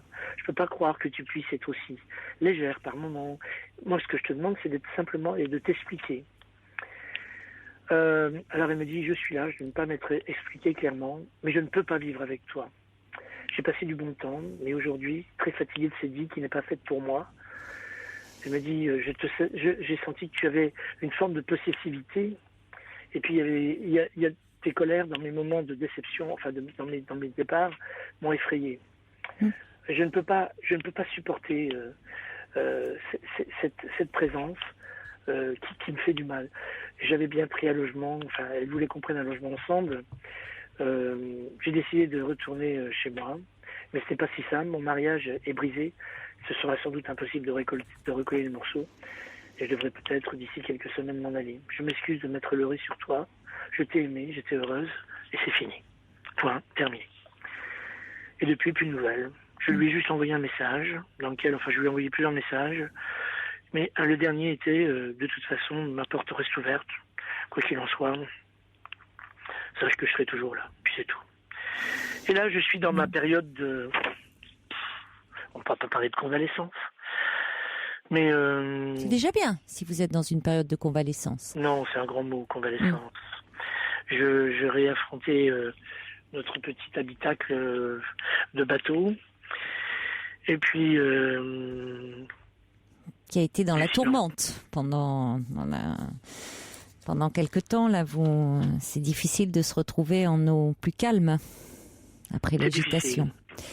Oui, mais vous avez vécu, vous avez été en mer déchaînée, là, en mer très passionnelle. Oui. C'est compliqué c'est aussi de. Vous-même, vous dites qu'elle savait pas très bien ce qu'elle voulait. Vous lui demandiez de prendre une décision, mais c'est difficile. Vous le reconnaissez d'ailleurs de prendre une telle décision quand on est aussi bouleversé, quand on est autant dans le désir. Comment savoir véritablement où est son désir? Quand on est quand tous les sens sont aiguisés à ce point-là. Donc, bien sûr qu'on se sent terriblement vivant, qu'on se dit tout est possible à nouveau et que ça nous bouscule et en même temps, tout ça est très inconfortable. Oui, en plus, je sais que j'ai favorisé, je l'ai poussé un petit peu à prendre des décisions. Oui. J'aurais dû lui laisser du temps. Oui. Mais bon. Mais vous-même, vous étiez assez ambivalent dès le départ, puisque vous dites au fond, vous l'avez poussé, peut-être même poussé en voulant activer le mouvement. Et quand elle a été pressée, vous avez calmé le jeu. Vous n'étiez pas en phase. Oui, vous-même aviez peur aussi, certainement. Ce qu'on peut comprendre, quand il y a un désir aussi fort, il y a forcément de la peur. Alors après, c'est le désir qui l'emporte sur la peur, qui fait qu'on va au-delà et qu'on vit quelque chose. Ce que vous avez vécu. Vous avez vécu de très beaux moments ensemble. Ah oui. Et c'est pas donné à tout le monde, ça. Mais au fond, quand vous parlez de tourmente, c'est vrai que c'était extrêmement tourmenté. Oui. Je me suis rendu compte que ça allait à l'opposé de ma façon de vivre. De ce que vous recherchiez. La tourmente ? Non. Ça allait à l'opposé de ce que vous recherchiez. Absolument, absolument. C'est-à-dire qu'on aspirait tous les deux à une forme de sérénité. Oui. Mais finalement, là, non, enfin, ensemble, je pense qu'on n'arrivait pas à trouver cette espèce à se mettre au diapason, justement. Et pourtant, individuellement, je suis persuadé qu'on était très similaires. Je parle individuellement. Mais tous les deux, on avait une forme de... Moi, j'ai une vie extrêmement active, enfin, du moins, très différente de la sienne. Et je trouvais que j'étais tout à fait hyper actif pour elle. Et elle était très fatiguée de me voir bouger aussi, quoi. Elle vit beaucoup plus calmement. Et en même temps, c'est vrai elle m'inspirait à cette vie... que j'ai finalement quand je suis tout seul, au fond. Parce que quand je suis tout seul, je suis un gars plutôt bien tranquille, quoi. C'est ça qui est étonnant, quoi. Une drôle d'histoire. Je reste là-dessus, je suis, comme on dit, je sais plus, je comprends rien. Mais parce que vous êtes trop encore, c'est trop, c'est encore trop fort, c'est trop récent pour pouvoir. Il s'agit pas de comprendre d'ailleurs forcément. Vous l'avez vécu, vous l'avez ressenti. Absolument, oui. Et vous n'êtes pas dans le, vous avez rien intellectualisé, et tant mieux, quoi. C'était une histoire c'était une rencontre comme ça que vous avez vécue pleinement. Donc il y a rien à regretter. Après, il y a des êtres comme ça que l'on rencontre, avec qui on vit quelques heures, quelques semaines, quelques mois, et qui ne débouche pas forcément sur une relation où l'on va construire. Il faut l'accepter aussi. Mais j'ai connu il y a 20 ans une situation un petit peu similaire qui avait duré 2 ans. Enfin, je dis similaire parce que ça m'y fait penser maintenant, j'y pense maintenant. Et c'est vrai qu'il y avait ce mélange passionnel, mais en même temps, je me pensais quand même plus solide, ou du moins, je pensais que j'avais mis assez de choses qui m'a installé à l'intérieur pour, vous savez, mettre du lest dès le départ, ne pas être trop finalement fragilisé, mais je me suis rendu compte, c'est peut-être ça le gros problème que j'ai aujourd'hui, c'est le constat de ce que je suis. Oui, mais Alix, en même temps, regardez, vous me disiez que vous étiez un peu dans un état de léthargie. Regardez comme cette histoire vous a réveillé. C'est aussi l'aspect positif. C'est ce que disent beaucoup de mes amis. Vous pensiez justement que vous étiez complètement assoupi, endormi, alors vous voyez l'aspect pour le moment fragile, parce qu'évidemment ça vous rend, il y a aussi évidemment une certaine tristesse quand vous êtes, il y a un manque, hein, c'est inévitable. Et quand il y a un désir comme ça aussi fort, et puis quand l'autre n'est plus là, forcément qu'il y a du manque. Mais en même temps, vous vous rendez compte ce que vous avez vécu, de pouvoir vibrer à nouveau aussi fort, alors que vous étiez depuis toutes ces années complètement assoupi? C'est quand même, formidable. Non, mais c'est absolument. Oui, je pensais aux commentaires de d'un auditeur qui disait, moi, on me voit plus, on me sent plus, etc. C'est vrai que j'ai eu cette chance, mais vous savez comment ça se passe quand on reçoit, sans vouloir en avoir de plus. C'est vrai que j'ai trouvé que, je pensais, on va dire, que nous étions déjà des grandes personnes tous les deux, et même si nous vivions ça de manière comme si nous étions finalement très jeunes, il n'empêche quand même que je pensais qu'avec l'expérience que nous avions l'un et l'autre, on aurait pu y mettre une structure et mettre dans cette structure, même si c'était très intense, même si c'était très fort en termes de désir ou d'harmonie, parce que c'était aussi extrêmement harmonieux. C'est vrai, c'était fulgurant aussi, et c'est vrai que quelque part... C'est ce que dit Prune, tout est allé trop vite, les sens vous ont emporté. Ça, il y a eu quelque chose de fulgurant. C'est ça. Vous savez, ça montre que le désir n'a pas d'âge et que on se croit à l'abri, on croit que c'est endormi, et finalement, qu'est-ce qui peut arriver de plus beau, de plus magique? Peut-être qu'une rencontre qui bouleverse tout. Alors oui, parfois, on se dit, ça laisse un peu le cœur en vrac, mais on l'a vécu. Oui, mais c'est là où je trouve les choses un petit peu dommages, parce que pourquoi est-ce que, et c'est là la vraie question, pourquoi est-ce qu'à partir du moment où il y a toute cette révolution intérieure, toute cette vie intense, c'est quelque chose d'authentique quelque part, ça va vous chercher c'est dans l'irraisonné, c'est dans quelque chose d'intuitif, c'est quelque chose où vous avez tous vos sens qui sont en éveil. Il n'y a pas qu'une histoire de désir, il y a le regard que vous portez autour de vous, il y a la façon dont vous vivez, vous avez une espèce c'est tout bête ce que je vous raconte, parce que je veux dire, tellement de gens ont pu le connaître, mais comment se fait-il qu'à quelque part ça ne puisse pas, alors c'est une question peut-être un peu idiote, mais pourquoi est-ce que on peut pas trouver justement avec une expérience de vie la possibilité de pouvoir harmoniser tout ça et de le placer dans le temps, de pouvoir le... Mais parce que toutes les relations ne se placent pas dans le temps, Alix. Il faut savoir aussi, il faut accepter, et ça vient peut-être, alors peut-être ça avec l'âge, de se dire que, je vous dis, il y a des êtres avec qui on ne va pas forcément construire. Pourquoi vouloir toujours tout placer dans l'idée de construire et d'être dans l'idée de placer dans le temps? Vous dites que au fond de vous, votre aspiration, il y avait quelque chose de trop tourmenté. Et que ça ne rejoint pas vos aspirations. C'est peut-être ce à quoi il faut vous raccrocher. Vous avez vécu quelque chose de très fort, de très passionnel, où vous étiez dans le désir, mais profondément qui ne correspondait pas à vos aspirations. Bon, pourquoi vouloir dire oui, ça aurait pu être autrement si? Non, la réalité, elle n'était pas celle-là. Non, je suis d'accord, absolument d'accord. J'ai besoin de l'entendre, j'ai besoin qu'on me le dise, j'ai besoin de l'entendre. En même temps, il est clair que dans l'intérieur de moi, il y a quand même une espèce d'attente. Comme elle est partie une première fois, je me dis qu'elle va revenir. Mais en même temps, je sais que ça va partir aussi. Donc, quelque part... Oui, là, je crois qu'elle est assez claire dans son message quand même. Hein. Oui. Mais bon, Oui. après, il peut y avoir de bonnes surprises, je ne sais pas. Oui, enfin, bonne surprise. Mais- Ce ne sera pas forcément une bonne Oui, surprise. donc c'est ce qu'il faut vous dire aussi, hein. Et Ouais, ça sera un retour, ça, un retour, voilà. oui, un retour où vous allez être, vous l'avez dit déjà, vous étiez inquiet, vous étiez perturbé, vous étiez anxieux. Donc ça serait pas forcément une bonne chose pour vous. Et ce que vous avez vécu, vous l'avez vécu, et finalement ce coup de cœur que vous avez éprouvé, c'est quand même une très bonne chose. C'est ce qu'il faut vous dire aussi, Alix. Donc gardez-le pour vous, ça. Merci Bah, en je tout garde, cas de l'avoir je- partagé avec nous. Je suis encore en pleine cuisson. Et...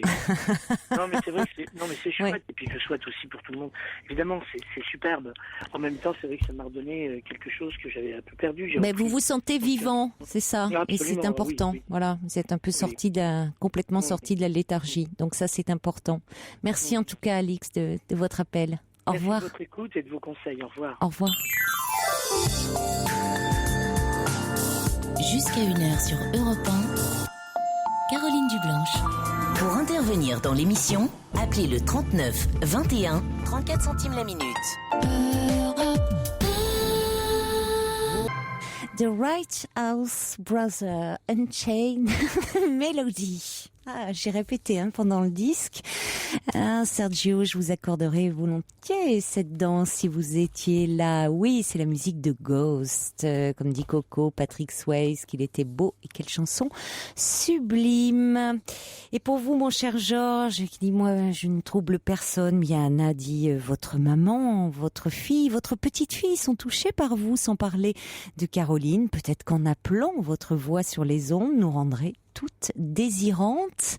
Il y a Petit Cœur qui dit que Georges se rassure, il trouble beaucoup de femmes sur cette antenne, à commencer par moi-même.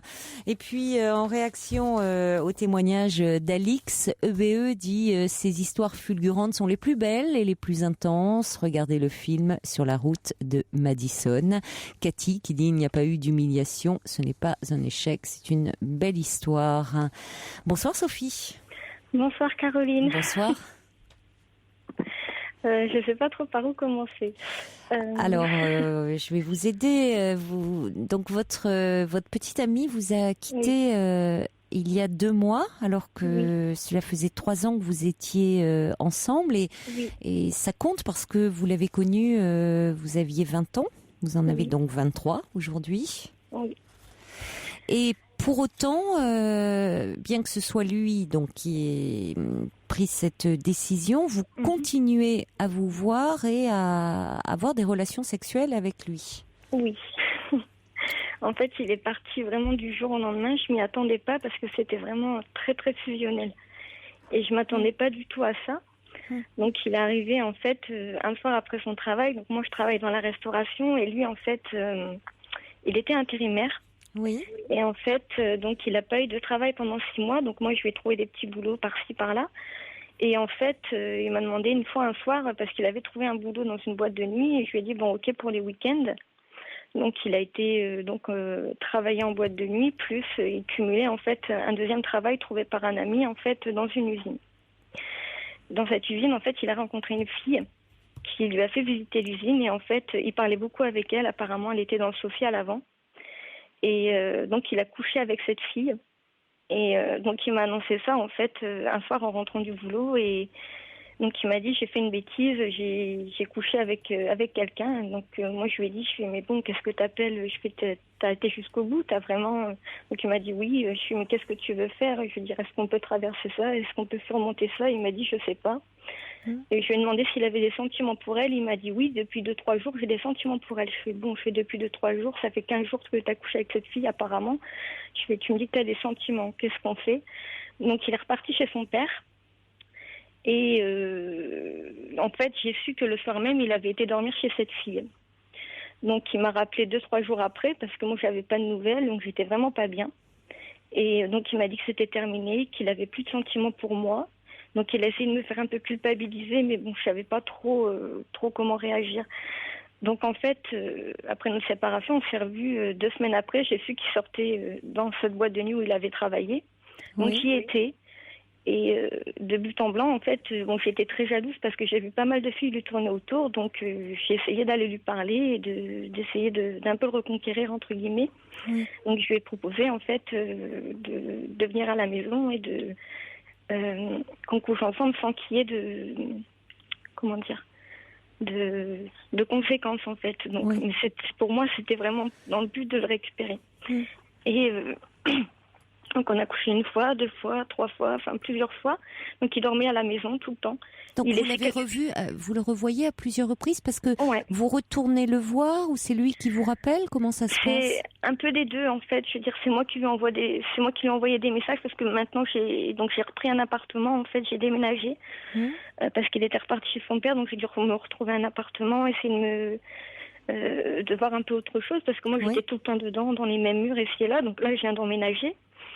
Donc il m'avait même proposé de venir m'aider pour l'emménagement ici et là, et en fait moi je voulais plus répondre à ses messages, je voulais faire un break, je lui avais dit que je voulais plus le voir, et en fait donc lui il m'a rappelé et il m'a dit en fait c'est vrai que ça me fait mal de te faire souffrir comme ça, mais je lui ai dit mais t'es conscient que tu me fais vraiment souffrir parce que quand on fait ça, je veux dire tu sais que j'ai encore des sentiments pour toi, et j'arrête pas de lui dire en fait que j'ai vraiment des sentiments pour lui, que c'est sincère, que je suis vraie. Et il me dit, oui, je sais pas, des fois je pense à toi, des fois je pense pas à toi. Oui. Après, on s'est revus, là, samedi, c'était son anniversaire. Donc, en fait, on devait sortir avec plusieurs amis. En fait, on s'est retrouvés qu'à 2, donc il est venu me chercher au travail, mais comme si de rien n'était. Et donc, on a été boire un verre ensemble. Donc, je lui ai un peu reparlé de tout ça, de s'il voyait encore cette fille, parce qu'il m'avait dit qu'il la voyait plus. Et il m'a dit oui, je la revois parce qu'elle est à mon travail, donc on se voit, on parle, mais on fait que parler. Donc je lui ai dit, mais est-ce que tu as eu d'autres relations, est-ce que tu as eu d'autres filles, je veux dire, entre moi et elle, parce que d'après les dires des autres, tu t'amuses bien en ce moment. Et il m'a dit non, je te jure que non, je vois personne, il n'y a eu qu'une fois avec elle. Et je lui ai dit, mais bon, moi j'ai trouvé quand même des préservatifs dans ta trousse de toilette la dernière fois, et je veux dire, il en manquait, donc tu as quand même été voir ailleurs. Et il m'a dit non, je te jure, c'était comme ça, il y en a... Donc je ne sais pas si je dois le croire ou pas. Et en fait, au soir, donc je l'ai fait rentrer dans mon hall d'entrée parce que je n'ai pas voulu le faire rentrer dans mon appartement. Et parce qu'il voulait monter boire un café, donc je lui ai dit non. Et donc je lui ai dit mais moi j'ai rencontré quelqu'un comme ça dans la rue. Je veux dire c'est un monsieur en fait qui m'a accosté dans la rue, qui m'a trouvé charmante, qui m'a demandé mon numéro et ci et là. Bon, ça m'a fait plaisir. Donc je lui ai dit, et il m'a dit, comme quoi il était jaloux en fait. Je lui ai dit, mais tu sais, la jalousie, c'est quoi? C'est parce qu'il y a de l'amour derrière. Je veux dire, la jalousie, c'est un sentiment d'amour aussi. Et il m'a dit, je sais pas, je veux dire, moi, je lui ai dit que j'étais jalouse, qu'il voit encore cette fille avec qui avait brisé en fait ce qu'on avait. Et j'ai su aussi que, il y a 2 semaines, il a pris un numéro donc dans cette boîte de nuit d'une Sophie comme moi, et qu'il allait la revoir certainement à la braderie de Lille. Donc je lui ai dit, mais est-ce que tu vas vraiment voir cette fille? Je veux dire, à la braderie de Lille, comme tu dis, tu vas aller avec ton frère. Et il m'a dit, oui, je vais aller boire un verre avec elle. Et je lui ai dit, ça me dérange. Je veux dire, je veux pas que tu vois cette fille si on se voit encore, parce que tu dis que tu veux rester amie avec moi, que tu veux pas me perdre parce que tu m'apprécies trop, mais en même temps, je veux dire, moi, je veux pas que tu ailles voir cette fille parce que pour moi, c'est un genre de break, le fait qu'on se voit encore ici et là. Et il m'a dit, si tu veux que je veux pas la voir, j'irai pas la voir, mais bon, toi, tu vas pas voir ce garçon. Donc, en fait, de là, je veux dire, on était dans le hall et il m'a embrassée, en fait, Et il a voulu aller plus loin, donc moi je l'ai repoussé. Je lui ai dit non, je veux pas qu'on se retrouve comme ça. Vous avez bien fait. Parce que Sophie, il va falloir à un moment, on entend bien que vous êtes malheureuse, mais il peut pas y avoir... vous pouvez pas à un moment continuer dans une relation où vous doutez parce que ça vous aide pas. Vous voulez bien sûr tenter de le récupérer comme vous dites, mais c'est pas parce que vous continuez à avoir des relations sexuelles avec lui que ça vous rassure. Non, du tout. Parce que vous n'avez de cesse de vouloir lui faire dire qu'il a des sentiments pour vous. Et du coup, vous lui dites constamment que vous avez des sentiments pour lui. Quand il a montré de la jalousie, vous lui dites tu vois, si tu es jalouse, c'est parce que tu as des sentiments pour moi. Donc vous ne sortez plus de ce piège, de cette spirale. Bon, Or, à un moment, vous avez commencé en me disant que vous étiez dans une relation très fusionnelle tous les deux. Ouais, Ce qui est souvent le cas à vos âges. Hein, comme ça, quand on est jeune, amoureux, on est tout le temps ensemble.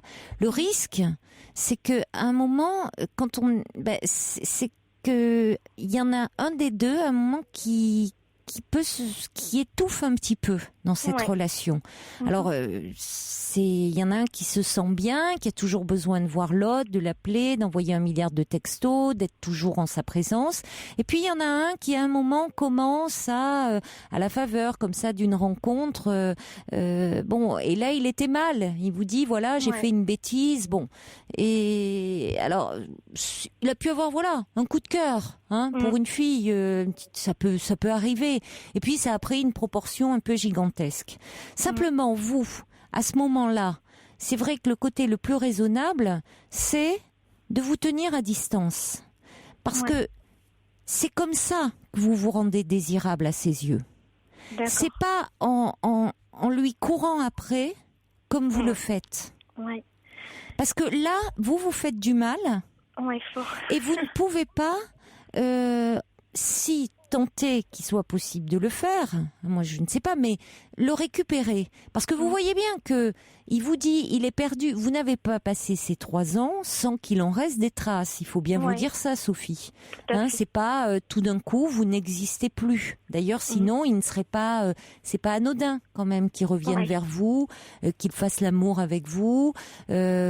Simplement non plus, il faut quand même que vous ne soyez pas à sa disposition. Parce qu'il n'y a rien de moins séduisant que quelqu'un qui est là à notre disposition. Là, on n'est plus dans le désir. Il peut se dire, bah oui, Sophie, de toute façon, elle est là, j'appelle, elle est red dingue de moi, et voilà. Voilà, le pire, c'est qu'on me l'a dit, et en fait, j'ai peur qu'en coupant vraiment les ponts, j'ai peur qu'ils reviennent pas. Mais au contraire, c'est là où il peut se rendre compte finalement de l'importance que vous pouviez avoir. Là, il est pas dans le manque. C'est vous qui êtes dans le manque. Vous ne le laissez pas dans le manque. Et le fait aussi que vous ne le laissez pas vous désirer. Je suis tellement pas bien, j'essaye de pas lui faire ressentir, je lui fais croire, mais oui, tout va bien. Bah non, mais il est pas idiot, ce garçon. Vous avez perdu 10 kilos. Oui. Alors, Sophie, il va falloir reprendre, parce que c'est pas en étant toute maigrichonne, en plus, que vous allez, comme ça, il va falloir vous remplumer. Oui. Il va falloir penser à vous. Hein? Mais c'est dur parce qu'il est... Comment dire, j'essaye d'avancer et j'ai l'impression en fait de stagner parce que j'attends. Mais oui. Et en fait, j'arrive pas à avancer parce qu'il est tout le temps dans ma tête. Ben oui, je sais bien, j'entends ça. Mais c'est là où c'est compliqué et où il est d'autant plus dans votre tête qu'en plus vous l'appelez tout le temps, vous allez dans la boîte de nuit où il travaille et où vous le voyez papillonner auprès d'autres filles, donc vous remuez le couteau dans la plaie. Bah oui, laissez-le faire le petit papillon de nuit, faire le côté qui papillonne, et puis un jour il va être dans le manque. Il vous le dit lui-même. Il y a des moments où lui aussi pense à vous. Or, vous ne lui laissez pas le temps d'être dans le manque et de vous désirer. C'est vous qui le relancez, et puis finalement il se dit, si j'appelle, elle est là pour moi. S'il se dit, vous voyez l'exemple de l'homme qui vous a abordé en disant que vous étiez jolie et autres. Ah ben là, ça, pour lui, là, c'était insupportable. Donc, qui se disent, mais oui, Sophie, elle peut plaire à beaucoup d'autres hommes. Et finalement, elle peut m'échapper. Au lieu d'être là comme s'il y avait que lui. Parce que c'est pareil sur son Facebook. Donc, il savait que j'avais en fait son code d'accès. Et donc en fait, pendant un moment, j'ai rien fait. J'ai réussi à avoir le numéro de cette fille, mais j'en ai rien fait. J'ai pas voulu. J'ai dit non, ça sert à rien. Je veux dire, on n'est pas des gamins.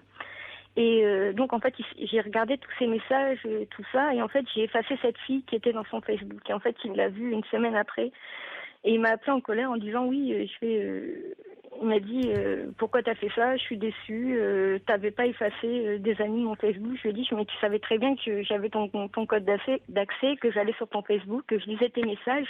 Je veux dire, après tu m'as dit que tu voyais plus cette fille, donc je voyais pas l'utilité que tu l'aies dans ton Facebook. Et c'est vrai que 3 jours après, bon, il en rigolait, il fait oui c'est vrai, je savais très bien que tu pouvais aller sur sur mon Facebook, que c'était passé. Rien que ça, c'est plein de choses bizarres que je comprends pas en fait dans sa façon de réagir envers moi, parce qu'il sait qu'il me fait du mal en même temps, et c'est tellement pas un garçon comme ça que j'avais tellement confiance en fait que j'arrive pas à admettre qu'il puisse être comme ça aujourd'hui en fait. Oui, mais vous savez, la Sophie, il est peut-être, comme je vous dis, dans une phase où lui, il a perdu, je sais pas, mais où lui, bon, il a un peu eu la tête tournée boulet à un moment par cette fille. Il est bon, ça peut arriver. Vous étiez, il a quel âge lui, ce garçon? Il vient d'avoir 25 ans. Oui, bon, il est très jeune. Il a eu une relation comme ça très stable où il a été fidèle et où il peut avoir envie un peu d'aventure, de connaître, voyez, d'autres, simplement d'autres corps, quoi. Il a dit à nos amis, d'autres corps, je dis pas d'autres histoires. Voilà. Qui voulait profiter. Bon. Parce il n'avait jamais profité.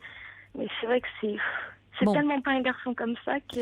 Parce que vous ne l'avez pas, vous, connu comme ça. C'est-à-dire qu'avec vous, c'était un tendre, un sentimental. Mais avec... là, il a envie de mener un peu une vie de célibataire et de profiter, comme il dit. Mais il ne faut pas qu'il profite de vous et de la situation et du fait que vous êtes mal. Donc vous, il faut que vous preniez soin de vous, Sophie. Ouais, c'est sûr. Pourtant, dans ma tête, c'est clair, mais il y a toujours des flashs où il va m'envoyer un message, je vais tout de suite répondre et je sais qu'il faut pas le faire. Mais même quand il va dire, est-ce que tu veux un coup de main pour ton appartement? Donc je dis oui, peut-être, mais je sais qu'il faut pas que je le fasse rentrer chez moi parce que si ça va être encore des souvenirs, je vais peut-être encore craquer. Je sais qu'il faut pas. Donc c'est plein de choses en fait que j'arrive pas en fait à passer au-dessus parce que tout le temps il est là et ça c'est. Il vient vers vous. Ouais.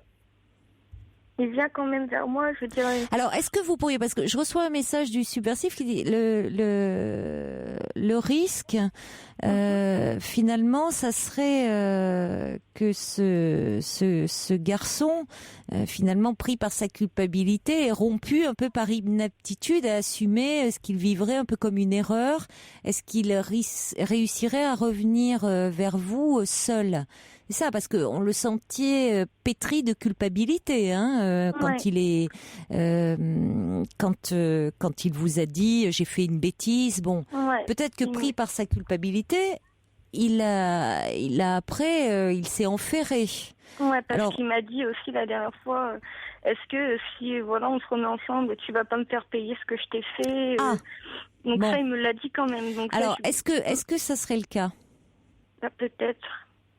Bon, parce que est-ce que vous arriveriez à passer l'éponge, comme on dit? Oui, et je lui ai dit que si on recommencerait quelque chose, ce serait sur une autre base, sur totalement autre Alors, chose. ça, c'est important. C'est-à-dire que ça voudrait dire qu'il y a peut-être à comprendre dans cet écart qu'il y a eu une nécessité de sortir un peu de cette fusion. Ouais. Vous comprenez, Sophie? Oui. C'est-à-dire que peut-être lui, il y avait quelque chose qui lui pesait un peu. La fusion, à un moment, ça fait 3 ans que vous étiez ensemble. Tout à fait. Et bon, vous y trouviez bien votre compte. Peut-être que lui, ça commençait à être pesant. Peut-être, oui. Maintenant... Mais c'est vrai qu'avec mon travail, j'avais beaucoup de fatigue aussi. C'est vrai que ces derniers mois, on n'avait pas non plus beaucoup de relations sexuelles. Donc, est-ce que ça n'a pas joué aussi? Parce que si. Il me l'a dit aussi. Si. Oui, ça, si vous aviez peu de relations sexuelles, garçon de 25 ans, enfin, tout ça, ça joue, oui, bien sûr. Ouais. Oui, il a pu se dire, oui, bien sûr que ça joue. C'est vrai que j'avais plus forcément, j'avais beaucoup de fatigue, beaucoup de travail, beaucoup de problèmes. Et c'est vrai que c'est que quand il est parti que j'ai réalisé que c'était vraiment un gros manque, en fait, pour moi. Et je me vois vraiment pas avec quelqu'un d'autre, en fait. Bon, ça vaut peut-être la peine d'en parler à ce moment-là avec lui, puisqu'il revient vers vous, en lui disant, on fait le point. Mais pas comme un chien battu, hein, non plus. Hein. D'accord. Il faut pas que vous soyez là, la mine triste, en train de pleurer, et qu'ils comprennent aussi que vous, voyez, un peu en disant, voilà, il s'est passé. Colère, quoi. Non, mais il s'agit pas. Non, mais attendez, si éventuellement vous proposez, il faut que vous proposez un deal, c'est-à-dire il s'est passé ce qui s'est passé, ça peut arriver. Maintenant, on va pas continuer à se voir comme ça entre deux portes, avoir des relations sexuelles, ça n'a pas de sens. Voilà, on peut reprendre une relation, mais à ce moment-là, on est ensemble. Et peut-être ça veut dire que il faut aussi qu'on ait à côté des amis, qu'on soit peut-être un peu moins collés, un peu moins l'un sur l'autre. Il sera peut-être surpris aussi que vous parliez comme ça. D'accord. C'est bon. Et que vous, de votre côté, vous ayez, voyez, un peu plus, qu'il n'y ait pas que lui dans votre axe. C'est le problème. Pourtant, j'ai beaucoup d'amis, j'ai ma famille qui est beaucoup derrière moi. Oui, votre famille, des amis, mais qu'il n'y ait pas que lui comme centre d'horizon, Sophie. C'est le problème parce que je fais toujours tout tourner autour de lui pour qu'il soit bien. Oui, moi, mais peut-être pas assez de vous. C'est le problème. Parce que pour que vous tournez pour que lui soit bien, et vous, qu'est-ce que vous faites pour que vous soyez bien? J'arrive pas à être bien, en fait, si je sais qu'il est pas là. Oui, mais c'est ce qui ne va pas, Sophie. Ouais. Parce que si vous reprenez sur ces bases-là, votre relation, elle ira pas. D'accord. Si vous vous oubliez complètement dans la relation, votre relation, elle repartira droit dans le mur. Mais je sais pas. Vous ne pouvez pas, vous ne pouvez pas. Vous occupez de vous. D'accord.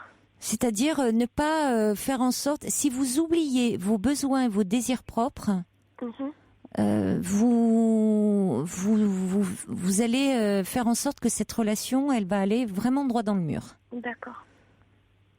N'oubliez pas que vous êtes deux dans cette histoire et que vous comptez autant, si ce n'est plus que lui. Hein. D'accord. C'est compliqué en fait à tout mettre dans la tête. C'est vrai qu'il est tellement là que j'ai du mal en fait à me voir en fait moi-même. J'ai tellement envie qu'il revienne que je ferais vraiment n'importe quoi. Oui, mais il s'agit pas de faire n'importe quoi, Sophie. Ouais. C'est ce que je vous dis. Il s'agit pas de vous transformer en carpette pour qu'il revienne. Parce que sinon, vous n'avez pas de tempérament comme ça, quoi, du tout. Oui, mais parfois l'amour peut nous transformer comme ça. Donc, il s'agit pas non plus de faire n'importe quoi. S'il revient, vous proposez, d'accord. Et après, il s'agit pas de lui faire payer non plus, hein. Non. C'est-à-dire qu'il s'agit pas après de lui dire tu m'as fait ça, tu vas le payer, hein. Ah non, du tout. Oui, mais il y a plusieurs façons de faire payer, hein. C'est sûr. Donc il faut être clair. Donc il faut prendre le temps d'y réfléchir. D'amour que j'arrive pas. Je peux même. Oui, la colère peut se manifester différemment. Hein. Prenez le temps un petit peu d'y réfléchir et apaisez-vous, hein, parce que il y a besoin un peu de vous apaiser, surtout de vous remplumer et de vous sentir un petit peu mieux quand même. C'est déjà ça, prendre soin de vous. Reiki, là. Avec ma soeur, on va faire une séance. Allez faire du Reiki alors, ça va faire du bien. Oui. Au revoir Sophie. Au revoir Caroline, merci beaucoup. Au revoir. Pour parler à Caroline Dublanche, appelez le 39 21 34 centimes les minutes.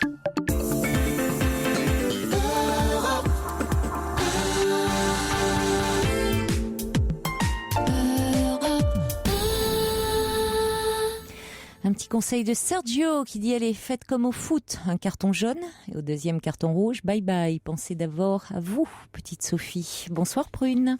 Bonsoir Caroline. Bonsoir. Merci pour vos émissions, je vous le dis tout le temps. Dites-moi Caroline, j'ai été un peu sidérée et en colère moi en tant que femme féministe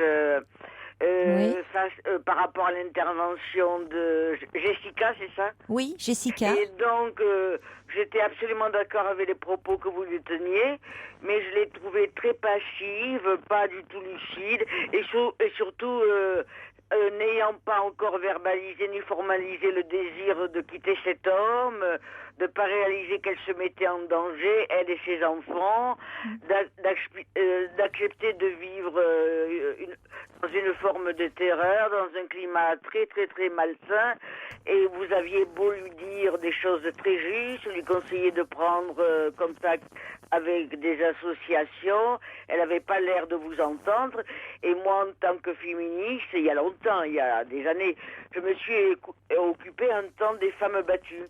Ah bon? Ah oui, oui, c'est extrêmement complexe et délicat.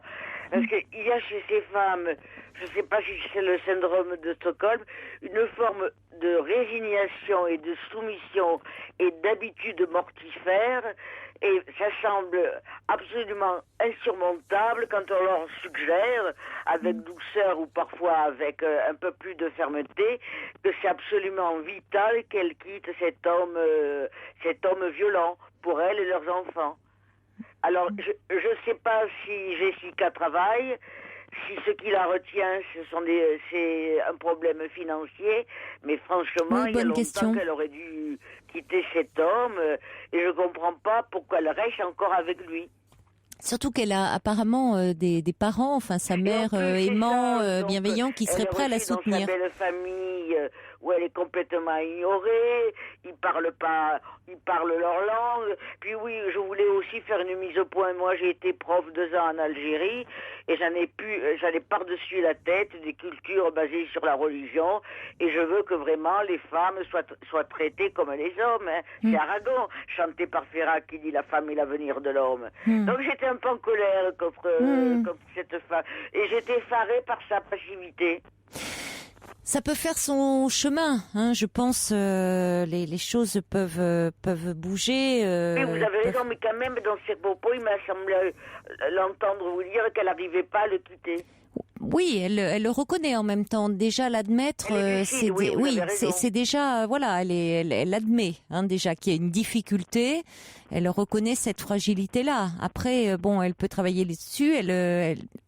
Beaucoup lui conseillent de partir. Pour le moment, elle a du mal. Je crois que elle s'est déjà séparée du père de son premier enfant. Se séparer du deuxième, il y a un peur de deuxième échec. Mais ça ne serait pas un échec. Vous avez raison. Elle serait au contraire beaucoup plus libre que dans cette relation. Merci beaucoup, ma chère Prune. C'est toujours un plaisir de discuter avec vous. Il y a Sergio qui vous embrasse fort. Tous les gens qui vous envoient des textos, Sergio et Georges. Voilà. Je vous embrasse, à bientôt. À bientôt, Prune, au revoir. Faudel, c'est le jour. Un petit message du subversif qui dit: une prune à la demi-mesure aurait-elle vraiment ce fort en goût qu'on savoure sans fin? Non, bien sûr. Prune trempée dans de l'eau de vie qui donne ce goût fort et délicieux. Allez, je vous embrasse. Et quoi, Émilie, vous n'aimez pas l'eau de vie? Pas à cette heure-ci de la nuit? Non, pas à cette Allez, heure-ci. très belle nuit, hein, vous n'y connaissez rien. Très belle nuit, faites de jolis rêves. Il est 1h, vous écoutez Europe 1, c'est l'heure des informations présentées par Émilie Bonneau.